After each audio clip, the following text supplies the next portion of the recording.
how I see the world, how I see other people is that I really see them and I'm not observing them because I don't want to be one of these people that were looking at me when I was homeless. We are back with Perry talking about the incredible movement that he's created, a global movement. It's called the Octopus Movement. Now, that is a very interesting name. I know everyone has an image that comes up when they think of an octopus. I certainly do myself. And so I'm curious to hear a little bit about not only the naming choice, the thought process behind that, the symbolism probably goes down to your artist roots a little bit there, but also what really inspired you to cause this creation of a movement to begin in the first place? It started after these 7 months. I was in a house that I rented from someone, and everything came together all of a sudden. As fast as everything disappeared, as fast as everything came back as well. Mm. This is also interesting.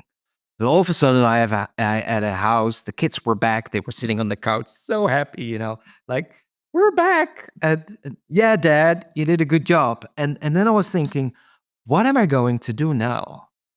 Oh dear, what happened in these 7 months?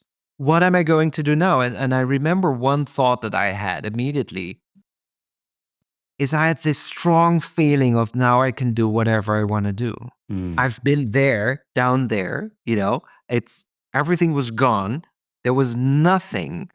So now I don't have anything to lose anymore in my life. That opens up a whole new space. I can tell you that. That was cool. And then I was thinking, what am I going to do now? And I was already interviewing weird people. That's my hobby. I like to connect with weird people that don't fit in the box, that are slightly different. What's going on? Why? What's happening in your life? How do you see things? I find it curious. I'm so curious about the thoughts of people that are slightly different. So I thought, okay, I've nothing to lose. I can do whatever I want to do now. I want to create a global movement. I want to create the opportunity to create awareness of people that are slightly different because I think we're missing out on an opportunity if we're not doing that. That's all, right? No blueprint, no business plan. I had no idea what I was doing. I was just thinking these weird people, they have something and we should connect that because that will solve something. That was all. And then I was thinking, okay, yeah, I can't call this the weirdo movement or the weird movement or whatnot. And I was thinking about all these interviews and look at this. I still have I just saw them. So I was interviewing people and I wrote all these cards. I still have all these cards with all these conversations and wrote down the names, what's happening. And I was looking at these cards and I thought they're all curious misfits. All of them. They're all, it's all the same. And they were all saying if the world would understand me a little bit better, I would have so much more opportunity to do cool things. They were all saying that. And then I thought, okay, so I need to have a symbol for a curious misfit. And I remember I was in Clubhouse because this was just after COVID. And we were in Clubhouse, a lot of multi-potentialites, polymaths, jack of all generalists, people that were in all different places at the same time. Said, okay, guys, I have a question for you. What's the symbol of a curious misfit? And then Christine in London said, I always send an octopus emoji to people when I enjoyed the conversation I had with them. Mm. And she did that with me as well. We had a pre-intake and then an interview, and she sent me by phone the octopus. I was like, "What? Why am I getting the octopus?" I asked my kids, "Guys, does this mean anything?" Uh, no, Dad, you're safe. Okay. Um, and I remember she doing that, and I thought it was really cool. And then someone else, Haley in South Africa, said, "Oh, talking about the octopus, have you seen My Octopus Teacher? It's a beautiful documentary. It's on Netflix. It won an Oscar. Check it out, please." And it's this filmmaker that goes back to South Africa to his house. He's in a burnout, you know, mask. He's in that mask. He's in that linear world. He Mm. had the same story as me. He didn't Mm. become homeless. He started swimming every day in the ocean very cold, underwater, and he ran into an octopus. He had the same story I had. I became homeless. He started swimming every day. Slightly different, but yet it was the same thing. And then I was looking at that octopus. 3 hearts, 9 brains, 8 arms, weird DNA, can escape everything, can change color. Very long time ago, they had shells and bones. Did you know that? They Mhm. removed that in order to have more freedom. Thought that was very interesting. Recently, I found out there were first octopuses and then trees and plants. They were there before the vegetation on planet. And like this octopus is, I feel like an octopus, you know? I feel like I have 8 arms sometimes and doing so many different things. And the thinking goes very fast. I love to learn. And the 3 hearts, you know, I'm a sensitive person. I can feel things. It's the octopus movement. And that's how it started with just the people I interviewed, send them a message, starting a movement. I think it's important to create awareness on people like you. Are you in? Are you joining me? And that's the start of the Octopus Movement. In March, it will be 4 years. So we're now just over 3.5 years. Amazing. And so, talk to us a little bit about the linear versus the nonlinear thinking world. And, I think everyone has a pretty good idea what the linear world is, but maybe not anyone has the same context of what the nonlinear person stuck in that world is. Yeah. Oh, I have so many things to unpack. Let me keep it as clear and fast as possible.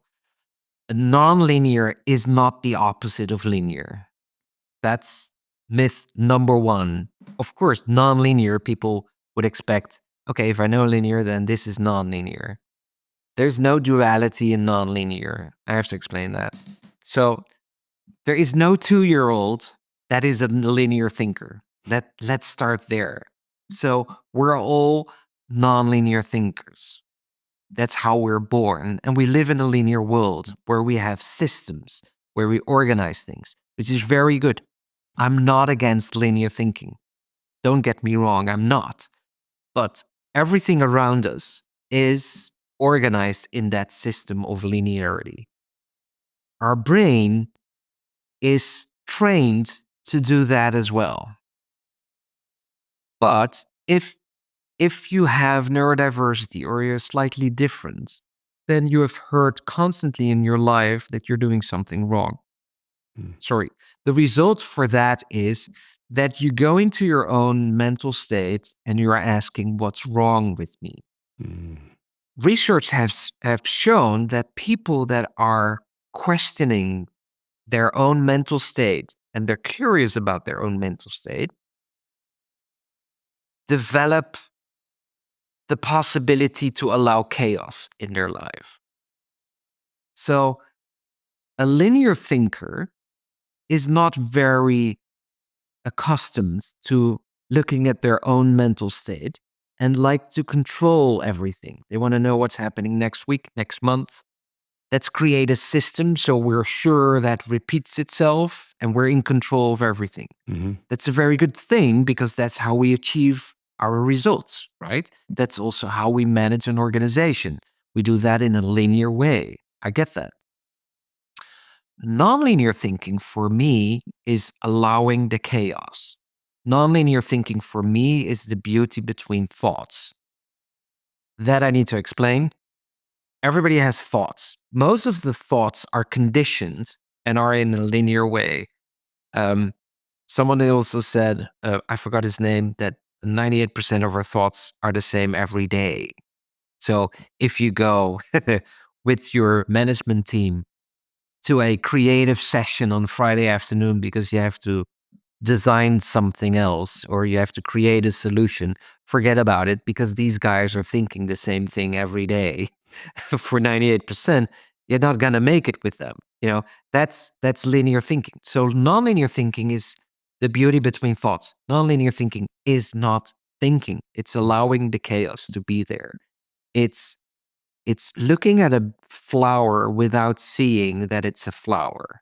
Looking at a flower without giving it the label, red, rose, scent, and these kind of things. So people that are a bit different are more towards nonlinear thinking than people that are very much in control and have everything very well organized. That's why a lot of creative people in the creative industry are very nonlinear. Mm. They thrive in the beauty between thoughts because that's where the creativity lies. That makes sense, right?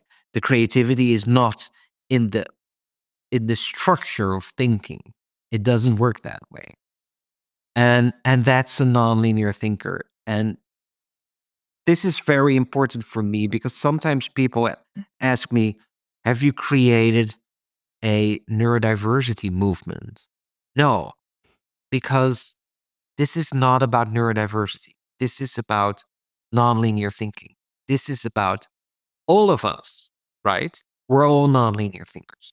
Everybody has space between their thinking. And why I'm so passionate about this is that in the world, everything has become so linear that I think we need to rebalance things out again and refigure things out to go forward. And now with the development of AI, this is a very linear system.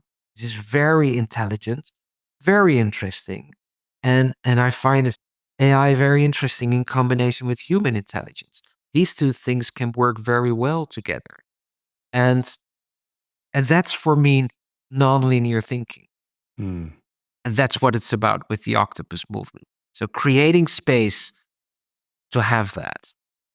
Fascinating. It's very interesting that you're bridging AI into it a little bit. I have some of my own thoughts on that. I think I'll dive into when we come back from our next commercial break. But really, really impressive what you've built, Perry. I can't wait to learn a little bit more about the movement and how you're having these incredible creative conversations with entrepreneurs and other creatives that are joining. So we'll get to that right after these messages.